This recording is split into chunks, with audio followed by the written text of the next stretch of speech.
Chapter 4. The park was about 2 blocks square with a fountain in the middle and a small swimming pool for the little kids. The pool was empty now in the fall, but the fountain was going merrily.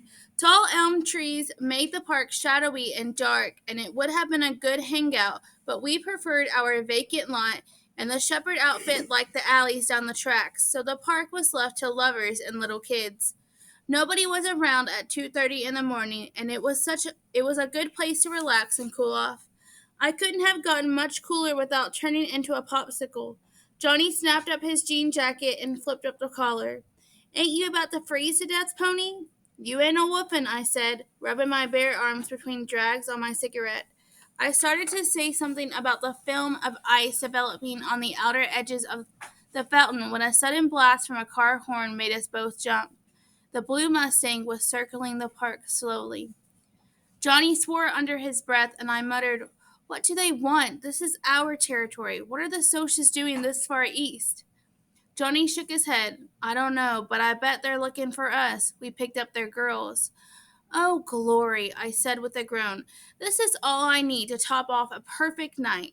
I took one last drag on my weed and grabbed the stub under my heel. "Want to run for it?" "It's too late now," Johnny said. "Here they come." 5 Socias were coming straight at us, and from the way they were staggering, I figured they were really pickled. That scared me. A cool, deadly bluff could sometimes shake them off, but not if they outnumbered you 5-2 and were drunk. Johnny's hand went to his back pocket, and I remembered his switchblade. I wished for that broken bottle. I'd sure show them how I could use it if I had to. Johnny was scared to death. I mean it. He was as white as a ghost, and his eyes were wild-looking, like the eyes of an animal in a trap. We backed against the fountain, and the Socias surrounded us. They smelled so heavily of whiskey and English leather that I almost choked. I wished desperately that Derry and Soda would come along hunting for me. The 4 of us could handle them easily, but no one was around, and I knew Johnny and I were going to have to fight it out alone. Johnny had a blank, tough look on his face. You have to know him to see the panic in his eyes. I stared at the Socias coolly. Maybe they could scare us to death, but we never let them have the satisfaction of knowing it. It was Randy and Bob and 3 other Socias, and they recognized us. I knew Johnny recognized them. He was watching the moonlight glint off Bob's rings with huge eyes. "Hey, what do you know?" Bob said, a little unsteadily. "Here's the little greasers that picked up our girls." "Hey, greasers." "You're out of your territory," Johnny warned in a low voice. "You better watch it." Randy swore at us, and they stepped in closer. Bob was eyeing Johnny. "Nuh, pal, you're the ones who better watch it. Next time you want a broad, pick up your own kind, dirt." I was getting mad. I was hating them enough to lose my head. "You know what a greaser is?" Bob asked. "White trash with long hair." I felt the blood draining from my face. I've been cussed out and sworn at, but nothing ever hit me like that did. Johnny Cake made a kind of a gasp, and his eyes were smoldering. "You know what a soch is?" I said, my voice shaking with rage. "White trash with Mustangs and Madras." And then, because I couldn't think of anything bad enough to call them, I spit at them. Bob shook his head, smiling slowly. "You could use a bath, greasers, and a good working over, and we got all night to do it. Give the kid a bath, David." I ducked and tried to run for it, but the Soch caught my arm and twisted it behind my back and shoved my face into the fountain. I fought, but the hand at the back of my neck was strong, and I had to hold my breath. I'm dying, I thought, and wondered what was happening to Johnny. I couldn't hold my breath any longer. I fought again desperately, but only sucked in water. I'm drowning, I thought. They've gone too far. A red haze filled my mind, and I slowly relaxed. The next thing I knew, I was lying on the pavement beside the fountain, coughing water and gasping. I lay there weakly, breathing in air and spitting out water. The wind blasted through my soaked sweatshirt and dripping hair. My teeth chattered unceasingly, and I couldn't stop them. I finally pushed myself up and leaned back against the fountain, the water running down my face. Then I saw Johnny. He was sitting next to me, one elbow on his knee, and staring straight ahead. He was a strange greenish white, and his eyes were were huger than I'd ever seen them. I killed him, he said slowly. I killed that boy.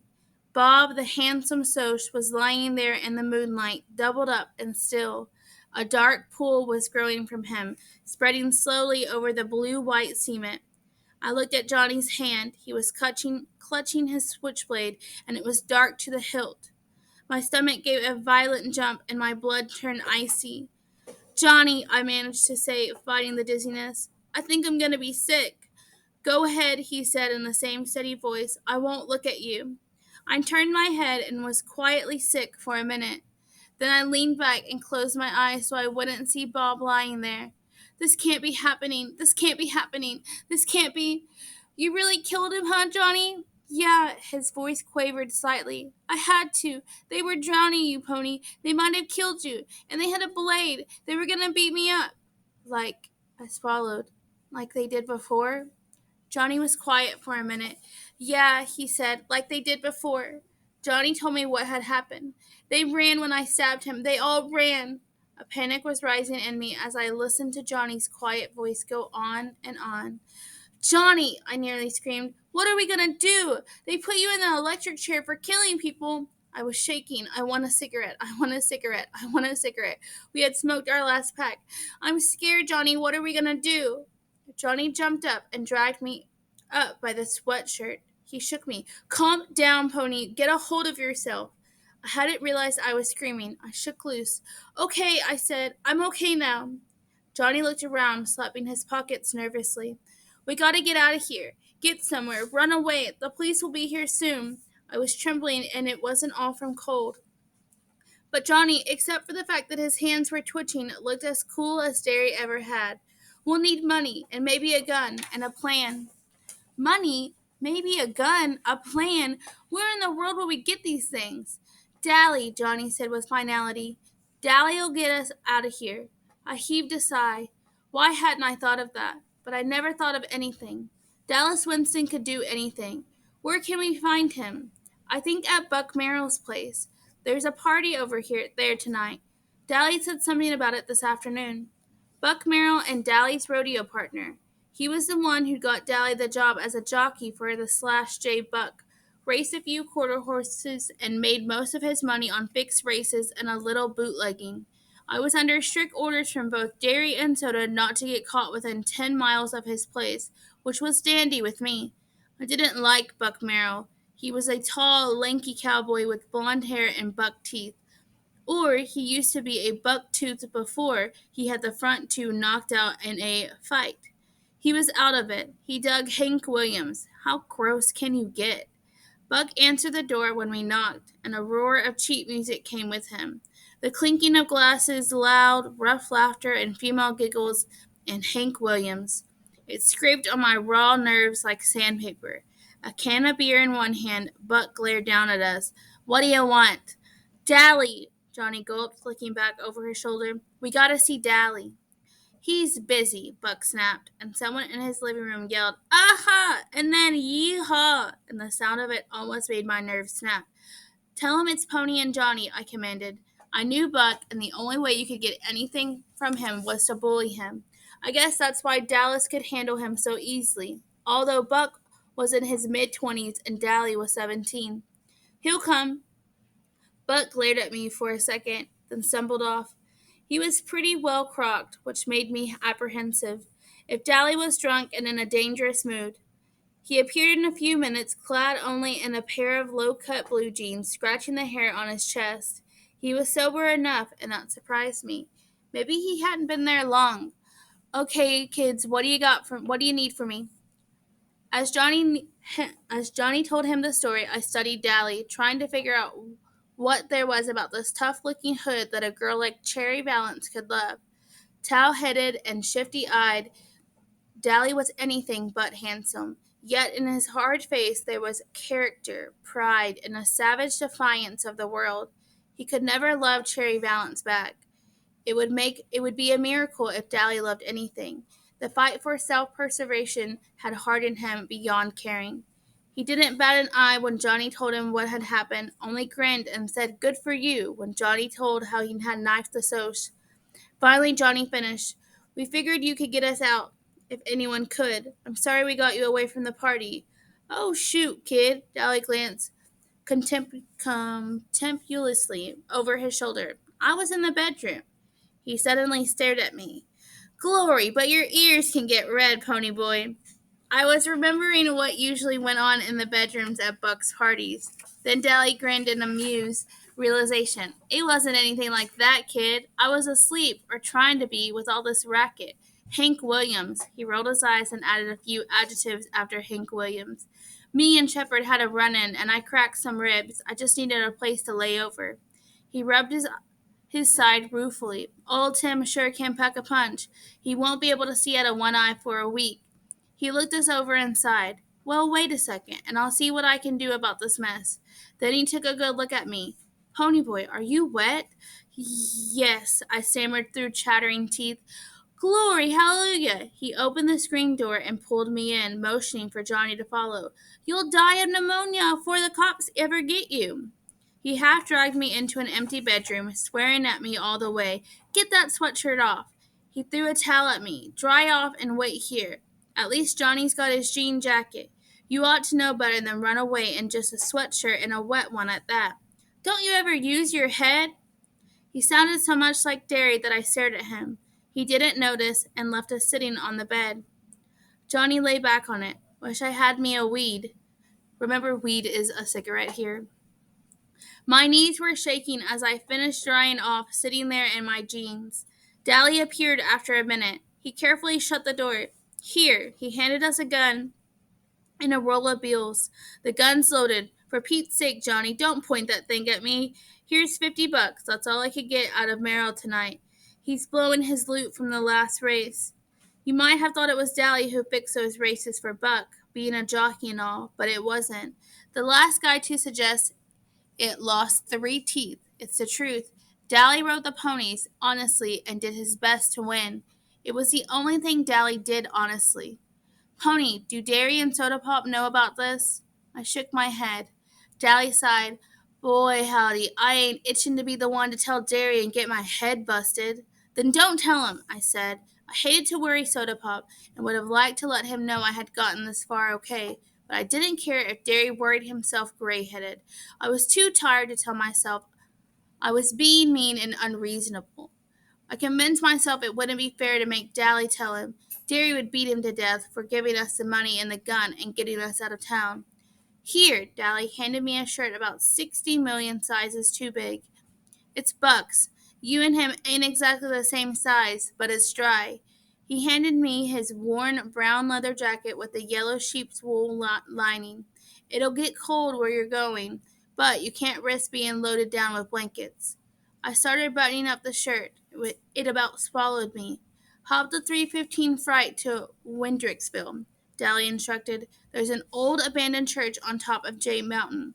There's a pump and back, so don't worry about water. Buy a week's supply of food as soon as you get there. This morning, before the story gets out, and then don't so much as stick your noses out the door. I'll be up there as soon as I think it's clear. Man, I thought New York was the only place I could get mixed up in a murder rap. At the word murder, Johnny made a small noise in his throat and shuddered. Dally walked us back to the door, turning off the porch light before we stepped out. Get going. He messed up Johnny's hair. Take care, kid, he said softly. Sure, Dally, thanks. And we ran into the darkness. So, is that what we expected to happen? Okay. Moving on. We crouched in the weeds beside the railroad tracks, listening to the whistle grow louder. The train slowed to a screaming halt. Now, whispered Johnny. We ran and pulled ourselves into an open boxcar. We pressed against the side, trying to hold our breath while we listened to the railroad workers walk up and down outside. One poked his head inside, and we froze, but he didn't see us, and the boxcar rattled as the train started up. The first stop will be Windricksville, Johnny said, laying the gun down gingerly. He shook his head. I don't see why he gave me this. I couldn't shoot anybody. Then, for the first time really, I realized what we were in for. Johnny had killed someone. Quiet, soft-spoken little Johnny who wouldn't hurt a living room on purpose. Oh, a living thing, not a living room, sorry. Had taken a life. We were really running away with the police after us for murder and a loaded gun by our side. I wish we'd asked Dally for a pack of cigarettes. I stretched out and used Johnny's legs for a pillow. Curling up, I was thankful for Dally's jacket. It was too big, but it was warm. Not even the rattling of the train could keep me awake, and I went to sleep in a hoodlum's jacket with a gun lying next to my hand. I was hardly awake when Johnny and I leaped off the train into a meadow. Not until I landed in the dew and got a wet shock did I realize what I was doing. Johnny must have woke me up and told me to jump, but I didn't remember it. We lay in the tall weeds and damp grass, breathing heavily. The dawn was coming. It was lightening the sky in the east, and a ray of gold touched the hills. The clouds were pink, and meadow larks were singing. This is the country, I thought, half asleep. My dreams come true, and I'm in the country. Blast it, pony boy. Johnny was rubbing his legs. You must have put my legs to sleep. I can't even stand up. I barely got off that train. I'm sorry. Why didn't you wake me up? That's okay. I didn't want to wake you up until I had to. Now, how do we find Jay Mountain? I asked Johnny. I was still groggy with sleep and wanted to sleep forever right there in the dew and the dawn. Go ask someone. The story won't be in the paper yet. Make like a farm boy taking a walk or something. I don't look like a farm boy, I said. I suddenly thought of my long hair combed back and the slouching stride I used from habit. I looked at Johnny. He didn't look like any farm boy to me. He still reminded me of a lost puppy who had been kicked too often, but for the first time I saw him as a stranger might see him. He looked hard and tough because of his black t-shirt and his blue jean jacket, and because his hair was heavily greased and so long, I saw how his hair curled behind his ears, and I thought, we both need a haircut and some decent clothes. I looked down at my worn, faded blue jeans, my too big shirt, and Dally's worn out jacket. They'll know we're hoods the minute they see us, I thought. I'll have to stay here, Johnny said, rubbing his legs. You go down the road and ask the first person you see where Jay Mountain is. He winced at the pain in his legs. Then come back, and for Pete's sake, run a comb through your hair and quit slouching let down like a thug. So Johnny had noticed it too. I pulled a comb from my back pocket and combed my hair carefully. I guess I'll look okay now, huh, Johnny? He was studying me. You know, you look an awful lot like Soda Pop. Well, you got your hair and everything. I mean, except your eyes are green. They ain't green, they're gray, I said, reddening. And I look about as much like Soda as you do. I got to my feet. He's good looking. Shoot, Johnny said with a grin. You are too. I climbed over the barbed wire fence without saying anything else. I could hear Johnny laughing at me, but I didn't care. I went strolling down the red dirt road, hoping my natural color would come back before I met anyone. I wonder what Derry and Soda Pop are doing now. I thought, yawning. Soda had the whole bed to himself for once. I bet Derry's sorry he ever hit me. He'll really get worried when he finds out Johnny and I killed that Soch. Then, for a moment, I pictured Soda Pop's face when he heard about it. I wish I was home, I thought absently. I wish I was home and still in bed. Maybe I am. Maybe I'm just dreaming. It was only last night that Dally and I had sat down behind those girls at the nightly double. Glory, I thought with a bewildering feeling of being rushed. Things are happening too quick, too fast. I figured I couldn't get into any worse trouble than murder. Johnny and I would be hiding for the rest of our lives. Nobody but Dally would know where we were, and he wouldn't tell anyone because he'd get jailed again for giving us that gun. If Johnny got caught, they'd give him the electric chair, and if they caught me, I'd be sent to reformatory. I heard about reformatories from Curly Shepherd, and I didn't want to go to one at all. So we'd have to be hermits for the rest of our lives and never see anyone but Dally. Maybe I'd never see Derry or Soda Pop again. Do you know what a reformatory is? Okay, reformatories are like juvie. It's like jail for kids. So or even Two-Bit or Steve. I was in the country, but I knew I wasn't going to like it as much as I thought I would. There are things worse than being a greaser. I met a sunburned farmer driving a tractor down the road. I waved at him, and he stopped. Could you tell me where Jay Mountain is? I asked as politely as I could. He pointed down the road. Follow this road to that big hill over there. That's it, taking a walk? Yes, sir, I managed to look sheepish. We're playing army and I'm supposed to report to headquarters there. I can lie so easily that it spooks me sometimes. Soda says it comes from reading so much, but then Two-Bit lies all the time too, and he never opens a book. Boys will be boys, the farmer said with a grin, and I thought dully that he sounded as corn pony as Hank Williams. He went on, and I walked back to where Johnny was waiting. We climbed up the road to the church, although it was a lot farther away than it looked. The road got steeper and with every step.